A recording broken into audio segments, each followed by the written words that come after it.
Good day, I'm Twyla Whelan, and this is your JIS News for Monday, November 18, 2024. The historic distribution of national identification cards for Jamaicans begins today with 300 persons enrolled in the pilot phase of the National Identification System, NIDS. The news was announced on Friday during the launch of the National Identification Registration Authority, NIRA, at the Central Sorting Office in Kingston. The entity which is responsible for overseeing Jamaica's civil registration and national identification systems will handle the layered rollout and management of NIDS. NIRA's chairman, Bishop Conrad Pitkin, explains that the distribution of cards to the general public should begin early next year.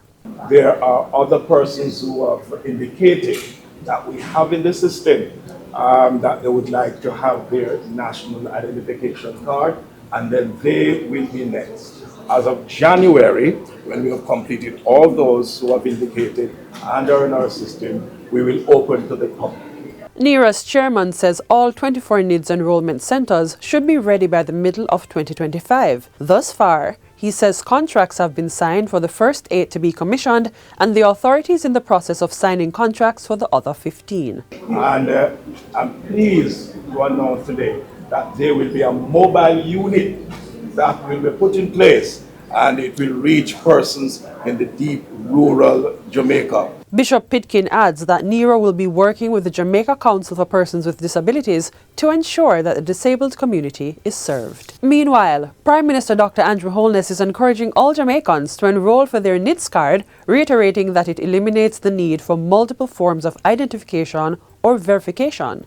The law that supports the ID says that if you present your ID, no other form of identification is required, because this card has the ability to verify your identity on the spot. Now that will just reduce not just the time, but the cost of identity verification.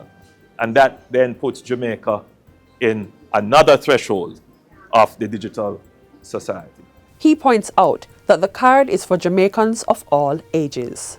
And I'm very happy to see that our youngsters have been some of the first beneficiaries, because the card is also built, the entire system is built to accommodate our youngsters as well as adults. It is meant to give every Jamaican verifiable and secured identity documents. Jamaica continues to strengthen its position in tourism with the expansion of air travel capacity, this time through Bahamas Air. The neighboring air travel service made its debut into Jamaica Sunday morning by way of the Sangster International Airport. Tourism Minister Edmund Bartlett says the new flight is a demonstration of his ministry's work to strengthen air travel within the region. The hope of enabling multi-destination tourism is being realized with an addition of this particular arrangement that we are inaugurating today.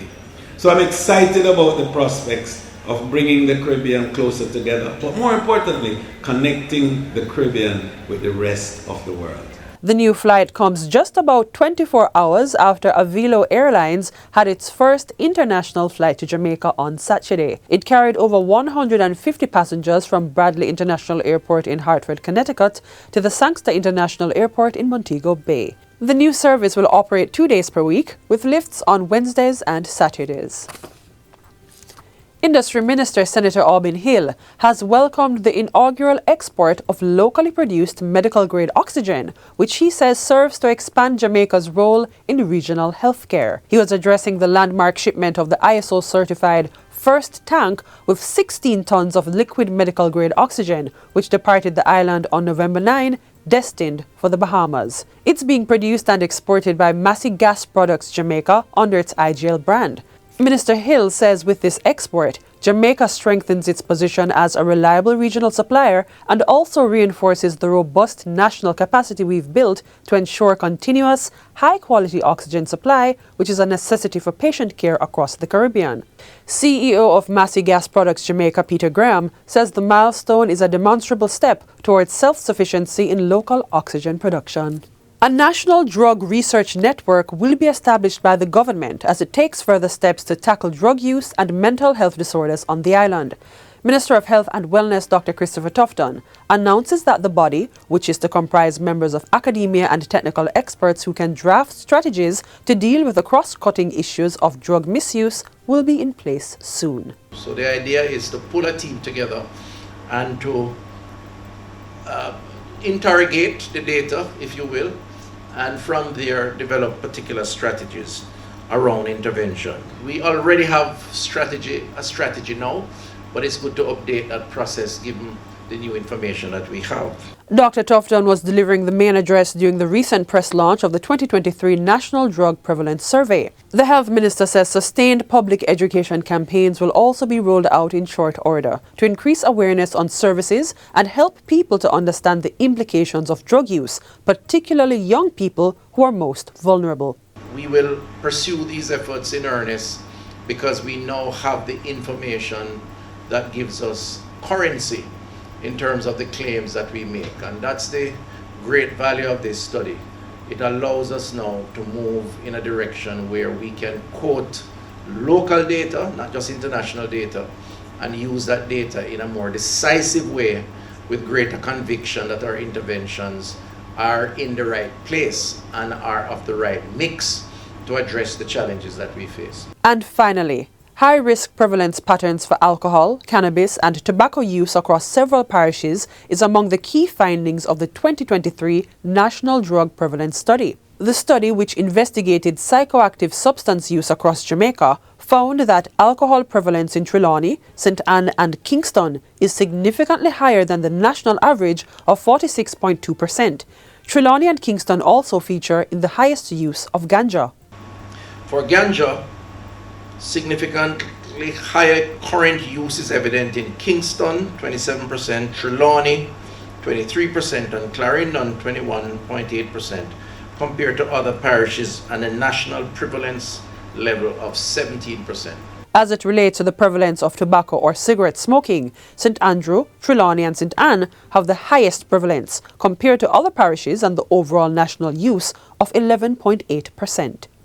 This doesn't mean we have no issues in other parishes. What it does, it provides us with a vital information to tailor relevant prevention and treatment-related strategies to fit the different contexts. The National Household Survey found that 77.4%, or 8 in 10 Jamaicans, have consumed alcohol at some point in their lifetime. 30.4% have smoked cannabis or ganja, and similarly, 31.5% reported smoking cigarette in their lifetime. The health minister says a concerning aspect of the study shows that approximately 66% of people who smoked ganja in the past year were deemed as high risk for dependence as measured by the Cannabis Abuse Screening Test. This represents a 15% increase from 50% 7 years ago. The survey was carried out by the National Council on Drug Abuse (NCDA) with the support of the National Health Fund, the Center for Leadership and Governance at the University of the West Indies, and the Inter-American Drug Abuse Control Commission of the Organization of American States. The findings are available on the Health Ministry's website. And that's it for JIS News Today. I'm Twyla Whelan. Thanks for watching.